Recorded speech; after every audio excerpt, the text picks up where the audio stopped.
From CBS News Bay Area, this is the Evening Edition. Well, we begin with the Bay Area veterans fighting back against President Trump's massive cuts to federal employees and potentially their services that they rely on. Good evening, I'm Ryan Yamamoto. Protests were held outside of VA clinics in Oakland and Santa Rosa today.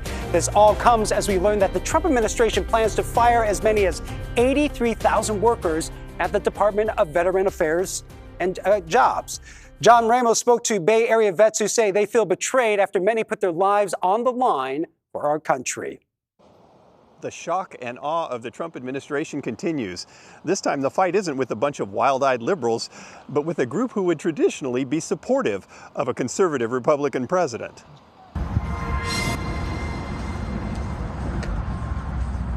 Outside the VA hospital in Santa Rosa, it wasn't the usual crowd of protesters.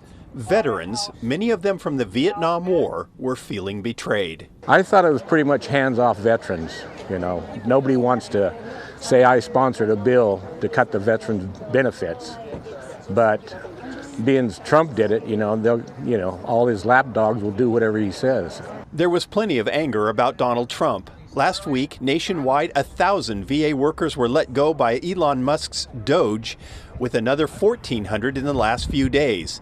They are the workers these people rely on for health care. Be strong during this, and don't let fear take us over. We have to stay strong.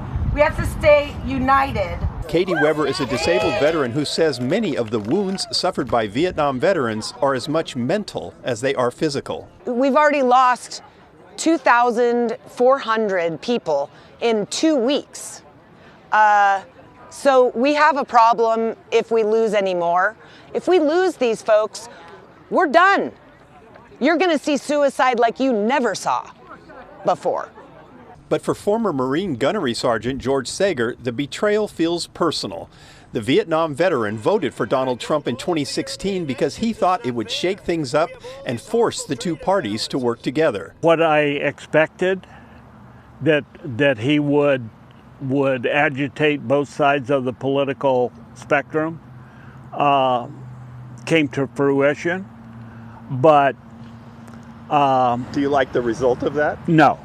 He's not the kind of guy you would expect to be at odds with a Republican president, but like most veterans, he considers his VA benefits to be part of a sacred obligation. I made a contract with the U.S. government. I've held up my end of that contract to the best of my ability. The government is always trying to change that contract down to the smallest dollar amount that they possibly can. And though it's something that seems hard to imagine, this warrior who fought for his country more than 50 years ago says he would be willing to do it again. I'm willing to step forward if needed still today. To do what? To defend the country and the Constitution. But physically? If need be. Do you think it's going to come to that? I hope not. Each of these veterans are in some way a casualty of war. Now they're wondering if they will soon become a casualty of DOGE. And the message was very similar in the East Bay. Veterans and supporters rallied outside the VA outpatient clinic in Oakland, calling the cuts by the Trump administration and DOGE a, quote, blatant attack on veterans. Rights that we have earned are being threatened. And we shouldn't be forced to have to live under those types of conditions. We shouldn't have to fight for what we've already fought for. Well, the Trump administration says the reorganization will not begin until August.